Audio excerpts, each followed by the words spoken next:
Welcome back. Welcome back. Look at your smile. Thank you.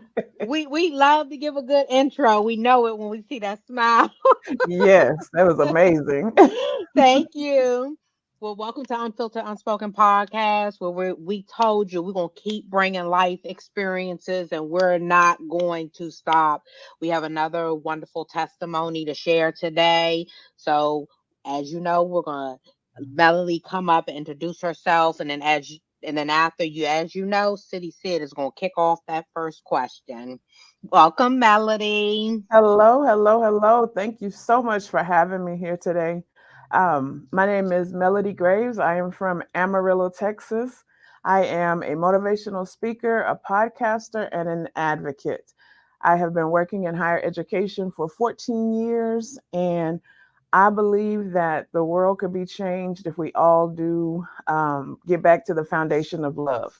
Love is everything. Love changes things, and I believe that that's what this world is needing and lacking, and that's what we need to be doing: is loving each other, supporting each other, pushing each other to be our greater self. Absolutely. And thank you again for being here with us this evening. We always appreciate it. Thank you. So, as we do with every guest, we like to start off at the beginning, as it sometimes helps us map out the trajectory of, where you are now. So, let our viewers know if what was your home structure like growing up? What was your household like? And if you experienced any trauma at a young age.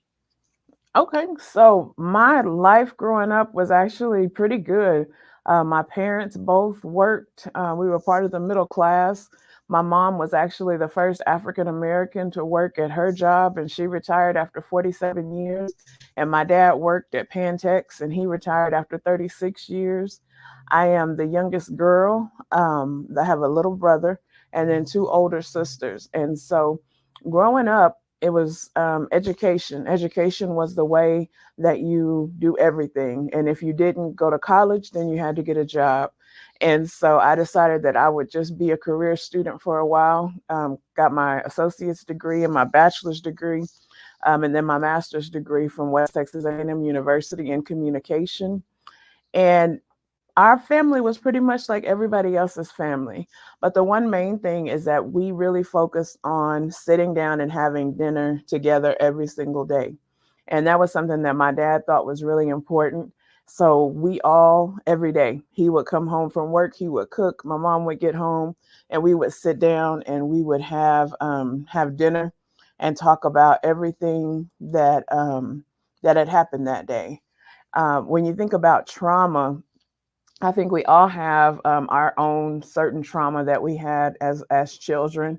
I've always been the bigger girl, and so definitely that body shaming started at a very young age, and having no confidence and knowing that just feeling really bad about myself.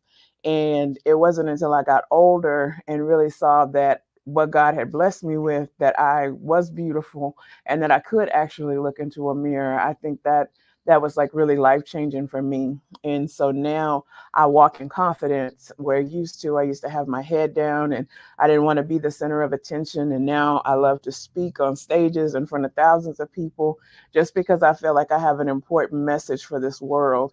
And that's kind of something that I still deal with. Now it's kind of called the imposter syndrome. And so I think we all kind of deal with that in our own different ways.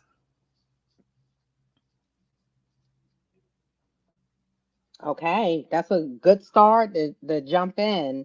So, if you could tell us, you said you were a young age. I don't know if you recall middle school, elementary, high school, where the body shaming at a young age started. Can you tell us, like some of the body shaming that you went through? I mean, it started as young as elementary school, being riding the bus, you really got to be, how you gangster up to ride the bus. Them kids are just ruthless. They will call you fat girl, and you can't sit over here with me, and, you'll never have a boyfriend, and all of those types of things. And one situation that really stands out is it was picture day. and I was cute. I had on my striped shirt and my little blue jean skirt and my boots, and the floor was slippery, and I fell. And when I fell, everybody started making these noises, and it was so embarrassing. And so I thought I was so cute that day, but I never wore that outfit again because I remembered all the hurt that was there. And really, those types of traumas, they followed me all the way through until probably until high school. I can remember being in middle school, and making the track team, but they don't have a jersey that would fit, or, going to high school and sitting on the bus again, and people feeling the need that they needed to address my weight or my size or things like that. And so it was a recurring trauma that I feel like I continue to heal from even now. I'm sorry. Now, um were there any, like, underlying health issues or anything like that caused your issues, or was it just a matter of just how you're made, that no more, no less? No, right? It was pretty much just how I was made. Like I grew up, I loved to eat, and that was just a thing. Like we ate, went to celebrate birthdays, we ate to celebrate all big things.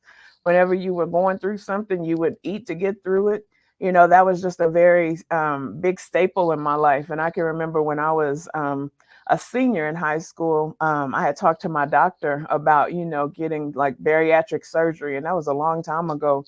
But he was like, I'm not going to do that because I don't feel like that you would be disciplined enough to do what needs to be done in order for that to be successful. And so my dad is heavier, my mom is not, but my dad's his mother, some of his brothers. So it definitely comes from his side of the family, because my mom's side of the family, they were all small. And my sisters are beautiful, but both of them, they are, beautiful, skinny girls. And my little brother is skinny. So I was always the one. I was always the one. I was the one with the cute face, and that's how people usually refer to me. And that's how I've seen them refer to a lot of plus size women.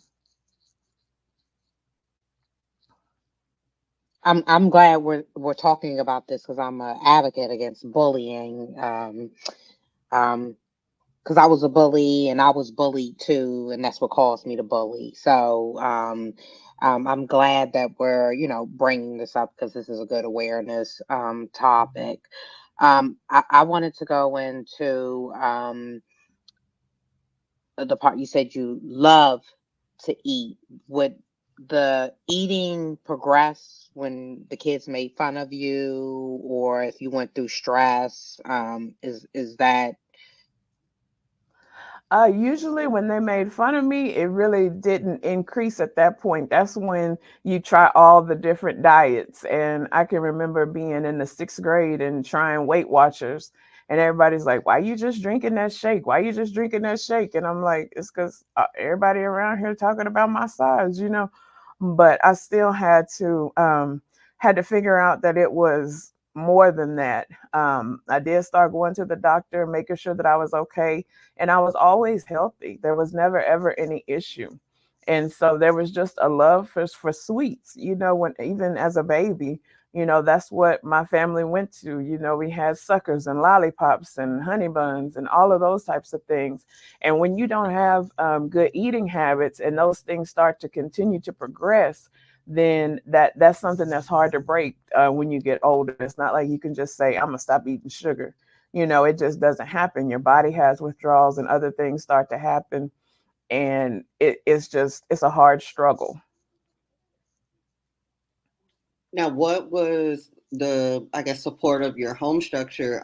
Did you have, were your siblings sticking up for you in school, or were they just kind of neutral, or, were your parents kind of, were they, integral in making sure that you did have a great, self-image, or you always thought that, that, or they always let you know that you were beautiful in their eyes? Like, what was the, I guess, the kind of comparison from, what you were hearing out in public versus what you were hearing at home? I mean, at home, my parents always showed me the utmost love. My mom would make comments, my grandmother would make comments, you're getting too big, you're doing this, you're doing that. And then they'd be like, well, come on in here and let's make this cake together. And so it kind of perpetuated itself. I'm 9 years younger than my older sister. And so unfortunately, I didn't have the luxury of attending school with any of my siblings.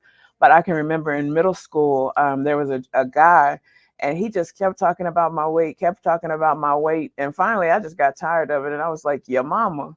And with that, the fight was on. So here I am, a sixth grader fighting this huge boy. And then my cousin came up and he was like, don't you be hitting on my cousin. And then they ended up fighting. And it was like the first and last fight that I ever had. But it was just like, it all started from that. And looking back now, yeah, he was just a bully. And in that, when people start to bully you, sometimes you do become the bully. And I found myself becoming that person. And there were people who I did bully because I was like, well, if I'm gonna get bullied, then I might as well bully somebody else. And that wasn't right. And so but that was just my reality at that point.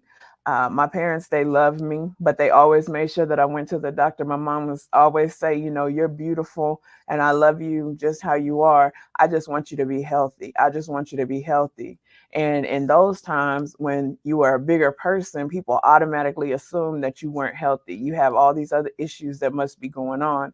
And so just consistently going to the doctor, when I would try to do different diets to lose weight, my mom would do them with me. My dad would try and reduce the amount of groceries that he brought into the house and things like that. So I had that support, but I was always different because I wasn't as cute and as small as my sisters, and I couldn't do the things that they did. I had a sister that ran track, and then I had another sister that was just athletically built, and I just never got to enjoy those things. So even though I had their support, I still felt like I was kind of like an outsider in all of that.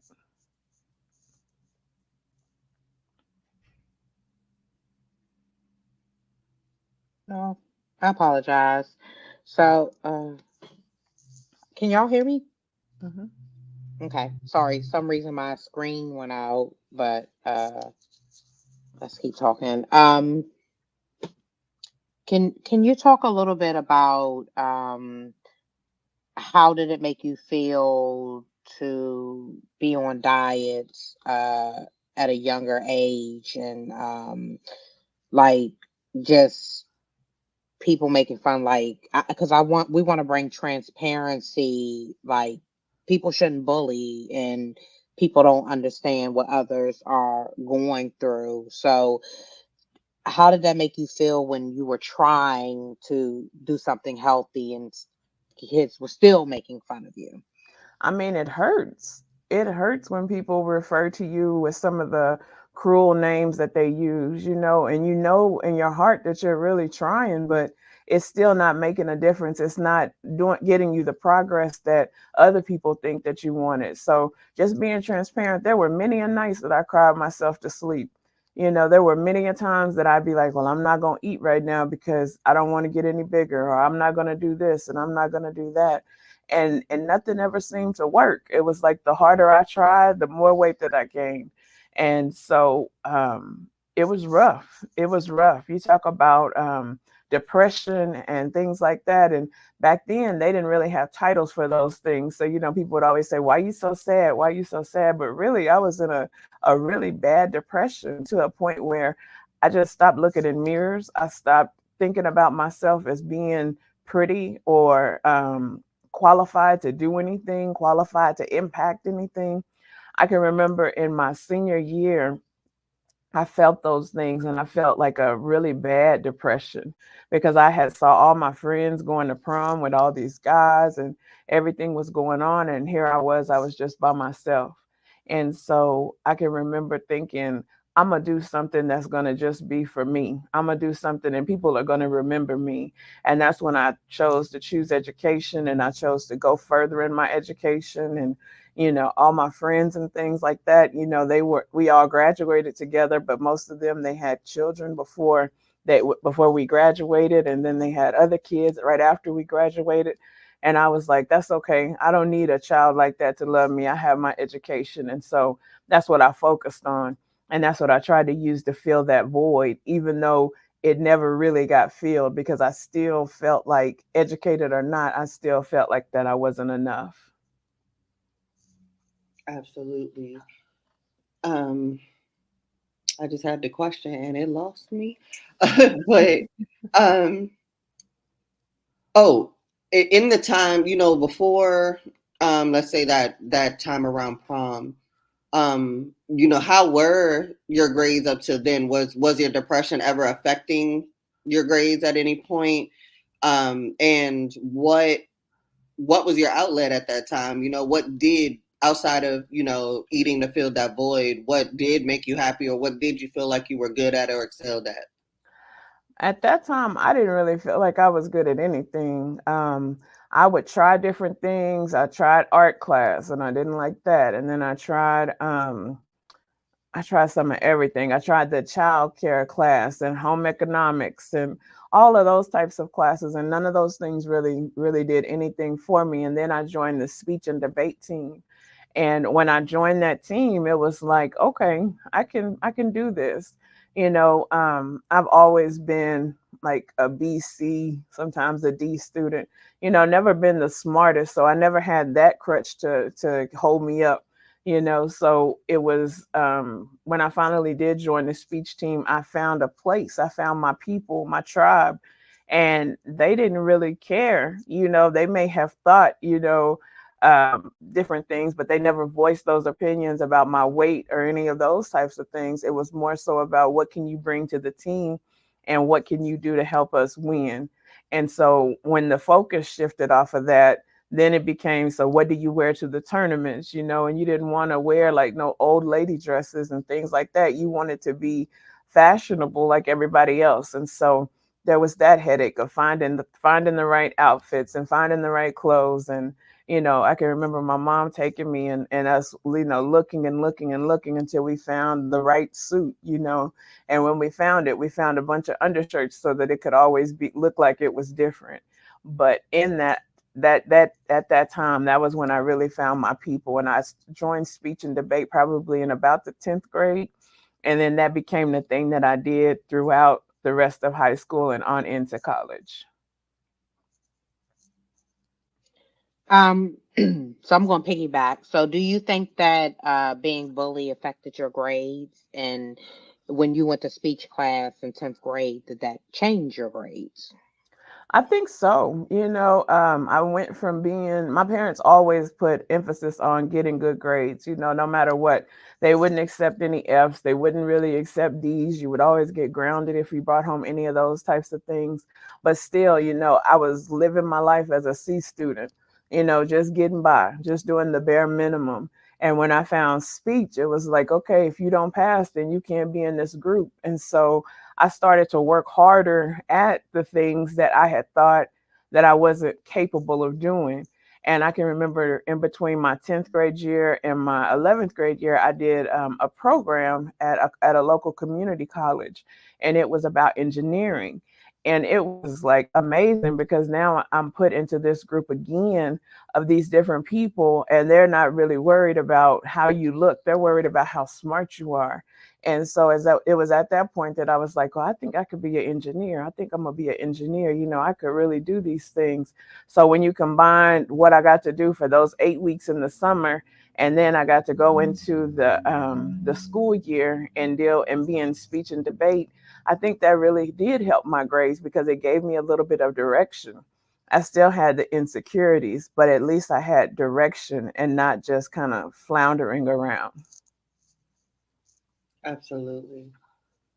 So after, kind of finding your tribe, finding where you should be, finding what made you, happy in high school, um, what was kind of the next significant moment for you? And what was next in the game plan? Or, did you come up on any other hardships, specifically right after high school?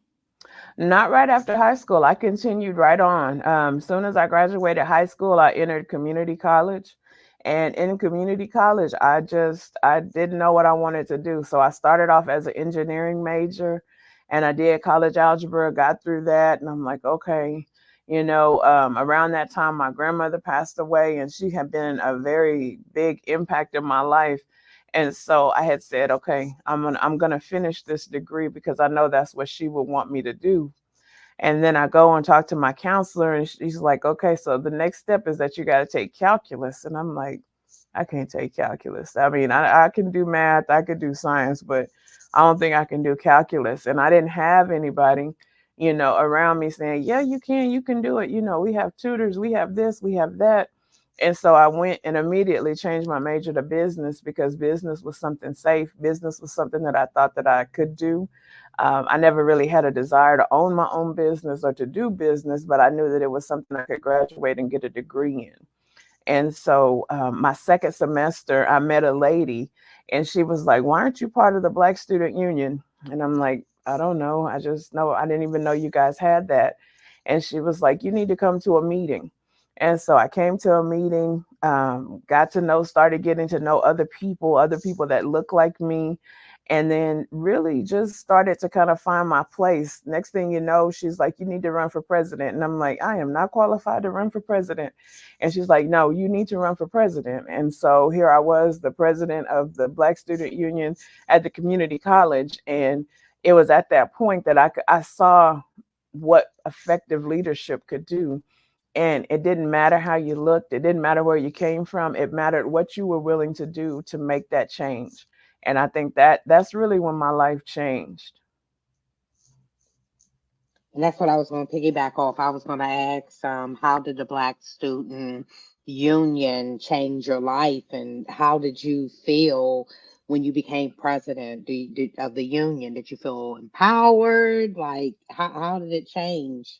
It was all different because like I grew up and I had to be bused to school. So oftentimes I was the only Black person in my classes. I was the only Black person in anything that I ever had chosen to do. And now to be part of something in a group of people who look like me, it was empowering. I can remember she took us to a conference in Austin, and it was all these Black college students. And I'm like, where did all these Black people come from? Because I had never experienced that. But I was like, okay, this is what I want to do. I like this. It was people that looked like me. They were progressive. They were doing things. They was handling business. And I was like, okay, so life is bigger than Amarillo. Okay, life is much bigger. So let me see how I can have this life, how I can step over into this, and just continue to be empowered throughout that whole college journey. Now, the woman that advocated for you, or kind of shook the table a little bit and made you step out of your comfort zone. What do you think it is that she specifically saw, or if she ever told you what she specifically saw, that made her push you for one in the BSU direction, as well as running for president of BSU? She saw that I was always one to have a point about something, and it made sense. And then when it made sense, I was willing to speak up and say something. Being in speech and debate, you learn how to argue, but you learn how to argue tactically. And so when there was an issue or a confrontation or something, then I could look at things diplomatically and be like, oh no, we need to do this and do this and do this. And she had asked me before, she's like, I think you should. And I'm like, no, that's not for me. I'm not that type of leader. I'm not a leader. And she's like, yes, you are. Yes, you are. And I had known her through high school because I was a Delta debutante and things like that. But never had I been in a position because of my low self-esteem where I felt like I belonged at the head of something. And so I can remember when the election happened and people are voting for me, and it's like, y'all are voting for me to do what? Like, it's like, this is crazy. And so when she said, okay, Melody, you won, you're the president. And I was just like, I was so excited and just humbled by that, because I was chosen for something. And I don't know if you guys ever remember a time that you were chosen for something, but that is like a life-changing thing. It's not something that you go out and you select, but being chosen, that that still resonates in my heart. I love it. I love it. I want to jump into something really quick before I forget. When you were younger, I think you said you went to a doctor for surgery. And do you respect the doctor's decision now to stop you from getting that surgery? And if so, why? Mhm. I do, because I felt like I wasn't at a point where I had the willpower to maintain and to do the things that were needed for that surgery to be successful. And I also, now I can look back and I can say, this is what God created, so why would I change that? So as long as I'm healthy, then I'm gonna be okay, and it doesn't matter why, or it doesn't matter my size. It matters that I love myself. And that was something that I didn't do then. And so, yeah, I'm very thankful that he wouldn't let me get that surgery, because I see people now and they're having all different problems with it. There's so many, even though technology has changed so much, there's still so much growth that needs to happen. And now I have a son. So I want to make sure that I'm here to make sure that he's good and to continue to do the work. And so I feel like I made that right decision by listening to him say that I didn't need to do that. Yes, for sure, because you can run into a whole other host of health issues Mhm. when not handled properly. So probably was for the best. Now, what was the next move after getting your associate, or at the community college, I should say. I don't know if you went for 2 or 4 years, but what was the next moment after that, and where did the Black Student Union take you? Where did being president take you? How did that help you get to the next level here, and what was that next level? Being the Black Student Union, it gave me a love for academics, because we had study groups and we got to work together to make sure that we stayed on top of our studies. I did graduate with my associate's degree in business, and then I transferred on to the university. And when I got to the university, they had a speech and debate team. And so they had tryouts that summer after I graduated. And I remember going to the tryouts, like feeling like I was back as a freshman in high school. Like, I do not belong here. These people are crazy. It's they doing this and doing that, and it's different. And I just do not feel like I belong here. But then I came back the next day. And the coach, he was like, I didn't think you were going to come back, but I'm glad you did. I'm glad that you're here. And so from that, they found out that I was a good speaker, and they were like, okay, so you need to be doing this, this, and this. And they really put time in and they worked with me. And the people on the team, it was like a group of us, and everybody had come from a background of something. There was one gentleman who, he was gay, and his family had turned their back on him. And then there were some people who were, their parents were Republicans, so they were staunch Republicans. And then there were some outspoken other Black females there. And but on the speech team, none of those things mattered, because we had a goal and we knew that we had to work together to get that goal. So it was beautiful, because what this man was able to do, he was able to get our differences put to the side and allow us to come together to achieve that goal. And we weren't just a speech team, we became a family. And people don't understand, how could you be friends, or how could you, but long speech rides and practice and all those things, we became everything that each other needed. If you needed a shoulder to cry on, you had this person. If you needed somebody to run your script with, you had somebody. And that's what it did. And then in the process of all of that, while I'm on the speech team, when I did go to the university, I thought, well, if I could be president at the community college, then I should try to be president at the university. And so I went for that, and I was the president of the Black Women's Association, and we focused on women empowerment. And it felt good to be in a situation where there were so many women, and all they cared about was making sure that everybody did good. And you have reality that sometimes, when we all get together, it got petty sometimes, but being able to fight through that and really see the value was so important, and so forming for me. So in one aspect, I'm growing as a Black woman, But then in another aspect, I'm growing as an educated, confident woman. And then when you combine those two things together, it was just amazing. I can remember we went to nationals my senior year, and we got third in the nation, and everybody from all the other schools came and said, y'all deserve to get first. Like, when I look at where you guys have come in just a matter of 2 years, it y'all deserve first. And that really, really, really meant something. And so then I stayed at that school and got my master's. I served as the speech coach there, and education was just a thing for me, and everybody was transferring and doing stuff. And I'm like, well, what am I supposed to do? So I just stayed in school because that's what I knew. That's where I found my value. That's who I was at that point. I was a student. So you're going through all this positive stuff, right?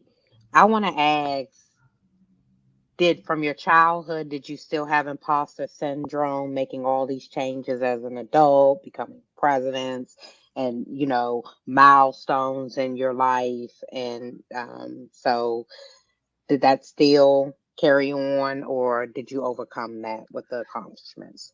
Even to today, I still feel those things, like I shouldn't be there. I'm not worthy of that, all those things. But one thing that my speech coach, when I was at the university, told me, he said, you're never going to be as great as I know you can be until you see the potential in you that I see in you.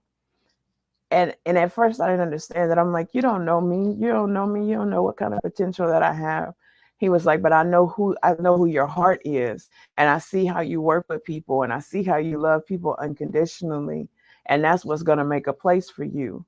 But even now, I still, like, it's hard for me to walk into a crowd of people. It's hard for me to go places because I'm like, oh, people are going to be, looking at me, and people are going to think I don't fit. But then at the same time, you put me on a stage in front of a whole bunch of people, and I'm going to give a speech that's going to rock the house. So even in that imposter syndrome, I still have to dig deep and find something that makes me worth it, something that makes me valuable. And that's what it is. And it's hard sometimes. It's hard waiting to see if somebody's going to say something, or even in my age, people still do petty things and talk about people and things like that. And so, I don't think people ever outgrow that, but you outgrow the way that you respond to those types of criticisms. Most definitely. Now, what did you end up, graduating with? And then what was kind of the next step after that? Or, in that time period, did you run into any trials and tribulations that we missed? No, I graduated with my bachelor's in communication. And then I went on and got my master's in communication. And like I said, everybody was continuing on with school. And so what do I do? I'm like, well, I'm going to continue on with school too. So I go to my mentor, and he's like, you need to find a PhD program. So I'm like, okay, okay. So I had a sister at the time that lived in Nebraska. So I applied at the University of Nebraska Lincoln, and I applied at Howard University. Now, my dream had always been to go to a HBCU, but I didn't know anybody there. And so I got in at Nebraska also. So I ended up in Nebraska. And when I tell you, it was probably the worst experience of my life. It was so bad. What they don't tell you is that, like, Lincoln at that time was the skinhead capital of the world. They put hate stuff on my car for Black History Month and Martin Luther King Day. They always treated me like I wasn't smart enough. They would say, oh, well, it seems like your institution didn't provide you the academic rigor that you need to be successful. And that was the hardest year of my life. And I can remember going back after the fall semester, and my mom, I didn't want to leave. I started crying, and I said, "Mama, I don't want to go back. They don't treat me like this, like I'm supposed to be treated." And she was like, "I don't have no quitters, so you need to go back." And so I drove probably 8 hours, just cried the whole way. And when I got there, I finally talked to myself and said, "Okay, you're gonna do this. You're gonna do this." And when I got to my apartment, I had my grades and I got two B's. And then it came with the letter that said I was on academic probation. And so it even further made it feel like, okay, I'm not supposed to be here. So I finished that next semester. And as soon as I could, I got back to Amarillo, Texas. And that was probably one of the hardest things that I ever did because I had portrayed myself as an academic. And now here I was coming back without a goal being reached. And I was the one who said you was going to get your PhD. And now what you're doing back here, what you're doing back here. And so that was very traumatic, very painful. So, whew, um, so you were racially profiled in Nebraska. Yeah. Um, how did you? So you're being bullied as an adult. Yeah. Was the bullying as an adult worse than the bullying as a child? It was because as a child, you don't necessarily know what to do. And now that you are an adult, you think, okay, surely people have outgrown this. Surely, this ignorance is something that should be reserved for younger people, but it was different. I can remember sitting in a class and them saying, so Melody, how do all Black people feel about this? Or you're from Texas, you don't know anything about cold weather. So we had a meeting about getting you a coat. And so we went out and bought you a coat. It was weird things like that um, that really hurt. Like it took me back to that high school pain, that middle school pain. And I was like, I don't belong here. But I was at a point in time when I could say that. I could say, I don't belong here. And then I could go back and I, I tried and tried and tried and tried to not feel like a failure. But even to this day, when I see people who started programs at the same time that I did, but went to different schools and they are PhDs, I'm like, man, I should have just stuck it out. I should have been stronger. I should have did this. But at the time, it felt like it was the right decision to not continue to stay there in that unhealthy environment. I will say, if at any point still feel a way about that, as we can see, that at some point probably would have turned into a matter of your safety. Yeah. So I wouldn't have, if some way somehow you wasn't going to be able to complete your program, and it was best for you to make the choice that you had to make, rather than somebody make it for you, on some tragic mess. So Definitely.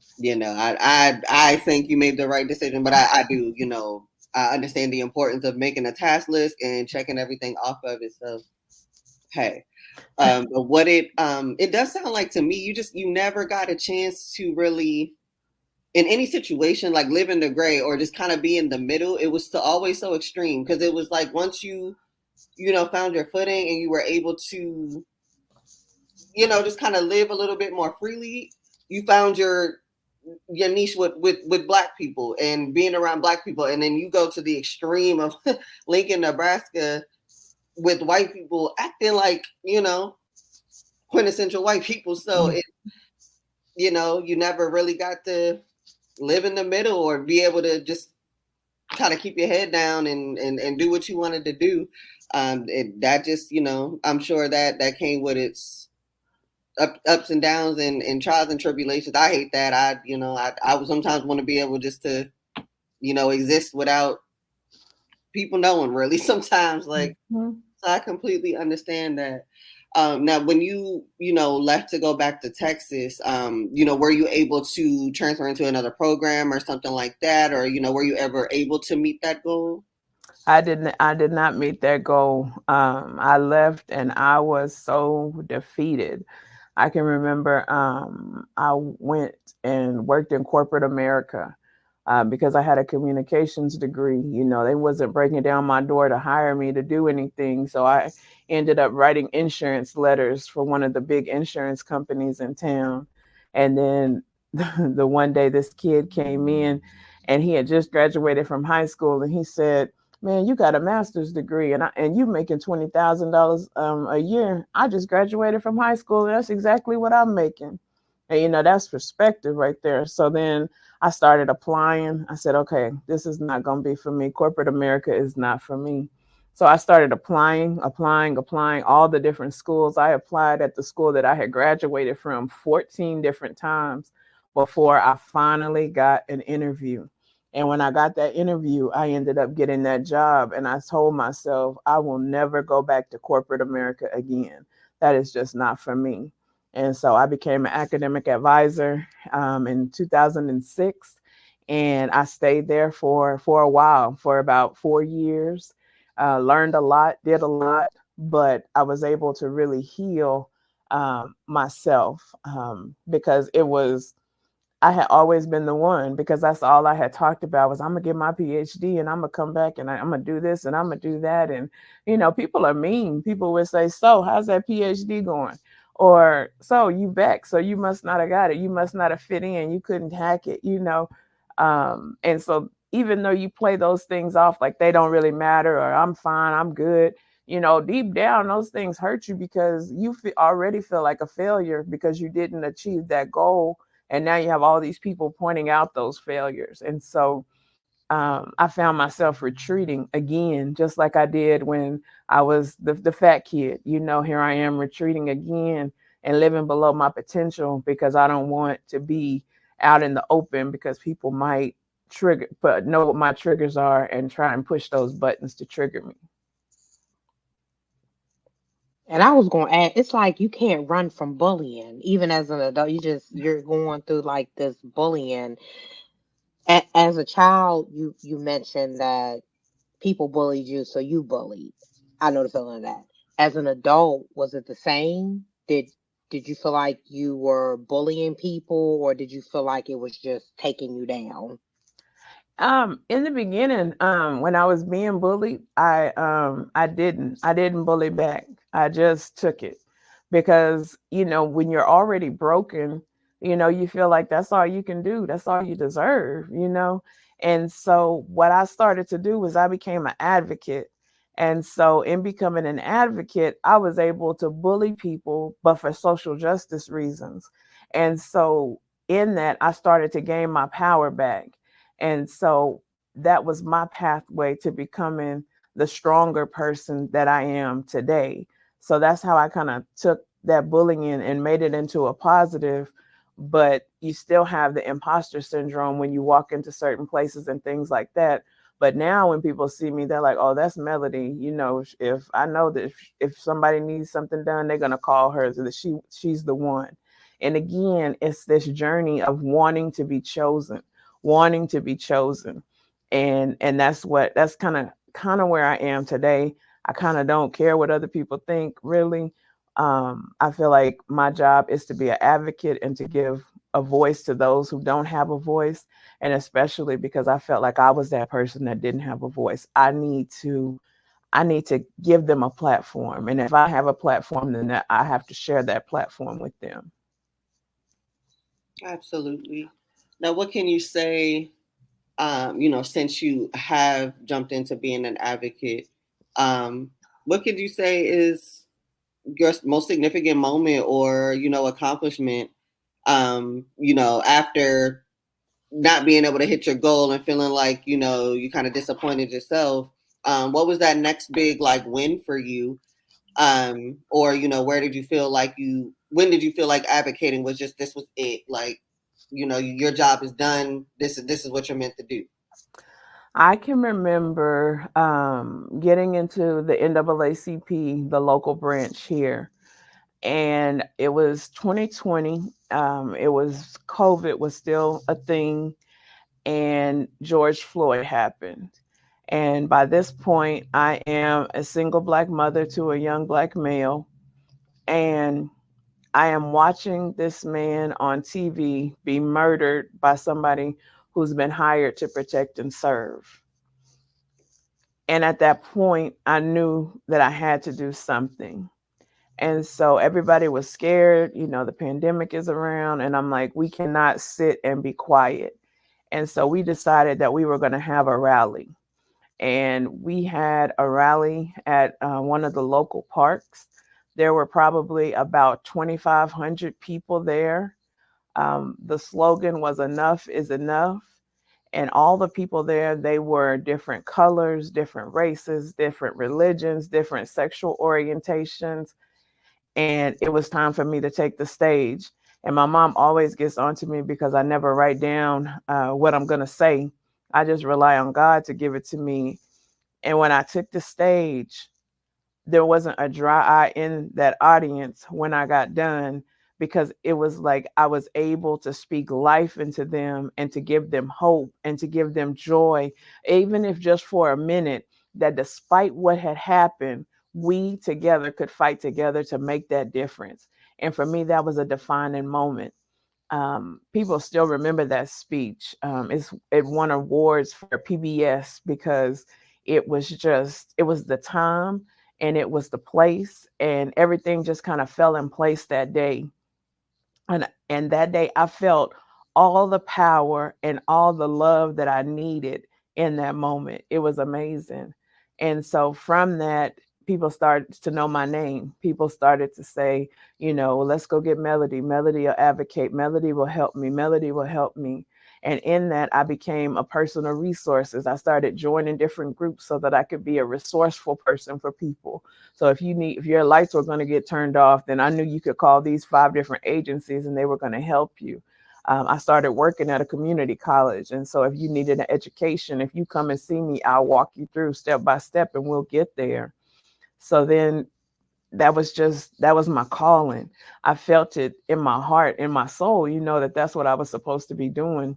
And then about 2 years ago, I became the president of the Amarillo branch NAACP. And then I became the president of North Heights Advisory Association and the president of the Amarillo United Citizens Forum. And I served on all these different boards, and I'm doing all this work to make a difference. And I had found what I was supposed to be doing. I had found what my calling was. My calling was to be able to help people that couldn't help themselves, to be able to give a voice to the voiceless, and to be able to educate the uneducated so that they could make better decisions, so that they didn't have to have the mistakes and things that I did. I love it. So I want to ask this. So since you're the voice and you came from Lincoln, Nebraska University, you went through the bullying there. Now you have a voice, and I'm assuming that the teachers there allowed the students to racially profile against you. Do you see that in the work that you're doing where Black students are being racially profiled in areas? And what do you do as an advocate to help them in situations like that? I do. I see it. I see it all the time. There's this pipeline that takes our kids from school into prison. And I fight against that every single day. When I'm at work and a student comes in, I'm going to help them. But if there's a Black student, I feel like I can get on their level and be like, okay, this is what you need to do. And I can hold them accountable in a way that other people can't. And they understand that and they appreciate that. So yes, when I see people who look like me, I'm like, look, the world has already got so much stacked up against you. This is what you need to do. You need to get you a good resume. You need to get you an education. Oh, you don't have a GED? You need to do this GED program, and then you need to go to college. You don't have to get a 2-year degree, a 4-year degree. You can get you a certificate so that you can go to work making a living wage. They look to me for that positive word, and that's what I'm able to give them. And I always say the people of Nebraska, they would not have been able to handle Melodie, who I am right now. Like they would have been like, she's crazy. She is militant. We cannot have this here, because now I have my voice, and now nothing will make me be silent whenever I see injustice. And so I just feel like that's what I'm supposed to do. So if I ever have to go back to Nebraska, they better watch out. I was about to say, I know that was years marinating. Yes. And what I look, I would make it a mission to make it a mission. Yeah. Right. And you can hear it in her voice when it comes out, right? Yes. Like I think it's funny. You haven't found your way into any like speaking engagements there, or have you just been like avoiding it? Oh no, if I get a chance to go there, I will definitely go there. I've even contemplated just going back to the campus and seeing those instructors that didn't believe in me and just going in, saying, this is what you did to me, but you gave me a platform to be great. And so I want to thank you for your ignorance because it fueled my everything. And I am now determined to make sure that this school is equal and that people that look like me have a chance here. I would give anything to go back. You Absolutely. don't ever think about writing them a letter or sending them an email, right? Yeah. Be like, look ahead. Okay. You like the one lady who did me probably the worst. She tried to Facebook friend request me. And I'm like, ooh, lady, you just do not know what you was trying to do. No, she didn't. Why Yeah. you ain't accept her? You Okay. should have accepted her friend request. I know, right? You Yes. should have. Yeah. Yeah. I get hyped up. I'm gonna go find her now and friend her, You but right. should. You should let her watch people like people like that. You should let her watch you, Yeah. because maybe you'll do something to her to allow her to know what she did to you. But and maybe she'll apologize too. Yeah. Yeah. That's what I Yeah. always hope for. I wanted them to know the amount of pain that they put me through and the amount of hurt. But like I said, like now if I were to go back, I mean, like it ain't nothing they could tell me. Like I'm getting my PhD. I don't care what you say. I don't care what you do. I'm smart as all these other people in here. And you're gonna listen to me. But it took me having to live life to get to that point. And sometimes I feel like, okay, maybe I'll go somewhere and work on a PhD. But if I do, I want to do it for me. And right now I got life to save. I started working in the prisons with like reentry and stuff like that. And like I'm bigger than that right now. And so I always hold that in my heart. What happened? If I see them at Walmart, I'm gonna read them up one side and down the other. But right now I feel like I have a mission. I have a mission, and that's what I'm focused on. You love to hear it because I'm a little over turning the blind eye. I'm a little over it. I know. Yes. Especially when people they was not thinking about my feelings at all. They were very Hmm. candid in what they wanted to say. I don't feel like I should gently step after that point, but to each his Exactly. own.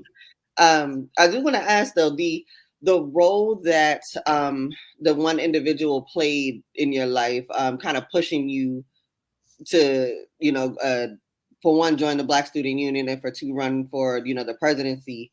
Have you been able to be that person for anyone, or have you recognized something in anyone that you advocate for that made you want to push them in directions that they probably wouldn't have otherwise? Yes, yes, that is the beauty of working at community college. I'm able to get them into a program that may fit them. And even if they feel like it doesn't fit them, we're gonna start off in general studies, but I'm able to really help them be the students that they need. I currently serve as the justice involved advocate at my institution. And so what that means is that when people are getting out of prison, I help them find majors and pathways. And it is so amazing to see somebody come in who just got out and they feel like they don't belong. And then you get them a schedule and you show them the bookstore. And then they come back to class and they got their backpack on and their glasses on and their pens and pencils. And they like, Miss Graves, I'm ready to go to class. It's a whole different feeling when you can show somebody that was on the block, what they was doing, but it's like it's a better way. You got kids. You don't want your kids to go through all this stuff. And so on a daily basis, I'm meeting people because now I'm outgoing and I'm gonna talk to you. I'm that person at the airport that just keep talking and talking and talking and talking and talking. People are like, come on. But I want people to know that, like kindness goes a long way. And you never know who you're talking to. You never know what impact that's gonna have. You just never know. So if you don't say nothing, then you don't have nothing to gain. Love it. So Whoo, we could go on. This was a really, really, really good conversation. So we are at time and we like to close out with two things. And me and Sid are going to kick it off. So I just want to ask, what advice would you give someone right now that is having weight issues, going through bullying into life? Because you pretty much went through it your entire life. And I know that is a big break down a confidence barrier and trying to uplift self-esteem. So what advice would you give to someone that is suffering weight issues and are going through bullying and people are constantly picking and making fun of them? I would tell them to look in the mirror, as hard as they may feel like it is, and say the words that I am enough, and I am beautiful, and I am capable of greatness. And you have to say that to yourself every single day, and be healthy, because it is important. It is important to be healthy. So find you podcasts that you can listen to. Take a walk, become one with nature, like being outside, like doing those things, because as long as you're healthy, you're okay. But being overweight, you do leave yourself subject to some other health issues that could happen. So you just take a walk and become one with nature, and don't lose yourself in trying to be something that you're not. Embrace who you are, because baby, you're beautiful. You are so beautiful. And I don't think people hear that enough. I don't think people hear that, you are beautiful, and really believe that. And if you don't believe that, get a tab of sticky notes and put them all around your room. Put "you are beautiful," "I'm beautiful," "I'm enough," all those positive affirmations around there, so that every time you turn around, you're being reminded of who you are and what you are able to accomplish. I love that because that is how I healed through my Yeah. journey, was putting stickies on my bathroom mirror and saying, I love you, you're beautiful, blah, blah, blah. Mhm. So I highly recommend Yes. that. Yes. Absolutely. So we have come to our part of the segment that we call Shameless Plug. So you see all of your information scrolling down here at the bottom. Please let our viewers know how they can contact you, utilize your services, if there's any projects or anything that you want to draw traffic to, shed awareness on, anything you have for sale. You have the floor. Thank you. Thank you. I am available to come and travel to do any kind of motivational speaking. I love speaking to people about my journey. Any kind of person, people who you feel like have lost hope. I love to pour life into people, whether they be incarcerated or free, whether they be young or old. Everybody needs an inspirational word. And so I am that person. You can contact me through my email address down there, melodiegraves31@gmail.com. Also, I have a podcast. It's called Made with Pressure. And I chose the word made with pressure because it's talking about the diamond. And everybody is under pressure, but once we get through that pressure, we are so shiny and so bright and so sought after. And if you just hold on through the pressure, your beauty is coming. So I want everybody to go and look at that podcast. There's going to be merchandise that'll be coming very, very soon. But right now, I'm really focused on being able to travel, being able to talk to people, and being able to pour life into people. I love working with wayward kids. I love working with people who feel like they don't have a future. I was raised in the church, so I can go gospel on them if I need to. But just send me a message. I like to get messages. I like to provide messages. I like to inspire people. Let's talk. Let's collaborate. Let's see what we can do to change this world. It's very important this year. We need to get together and love each other. Thank you so much. I want to ask real quick before we go. Do you Mhm. take returning citizens, are returning citizens able to relocate?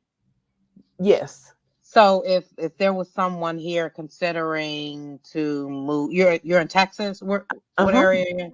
I'm in If the they were panhandle. in the Panhandle. So if they were here in the Northern Virginia area or the DC, Maryland area, would they be able to relocate from here to Texas? Yes. And you would be able to provide and help with those services? Yes. Uh-huh. Like reentry. Okay. Yeah. Yeah. Yeah, Okay. Yeah. definitely. Yeah. If they're American, because we work with returning citizens as well. Okay, yeah, definitely. Okay. We have the institution down to about 15 minutes away that can help get them everything that they need. So I will definitely be a contact for them and help them get what they need. Okay. I'm gonna let my business partner know that. Okay. Okay. So we want to thank you for tuning into Unfiltered Unspoken podcast. Thank you, Melody. We appreciate. You never can judge a book by their cover because look at Melody with all the credentials that she has, and she took her being bullied, put it into speech class, and look at her now. She is at the top of the list speaking. And let's get her to Nebraska. Yeah. Let's get her on down to Nebraska, right? Because we don't know how you treated her at all. And she That's right. coming. At any opportunity, y'all better get ready. They better be ready. They better be ready. So thank you for tuning into Unfiltered Unspoken podcast. Anyone that is going through bullying, weight issues, hopefully Melody's testimony will help you through your journey to know how beautiful you are. And what we appreciate is her being very transparent and saying that she still struggles and deal with certain situations now. So that is a beautiful thing. And a lot of people deny that piece of it and they feel as though they're okay and they're not. So thank you for bringing transparency to that. And we're going to keep sharing life experiences. Ain't that right, Sid? That's right. All right. And we will see you soon. Thank you for tuning in. Peace.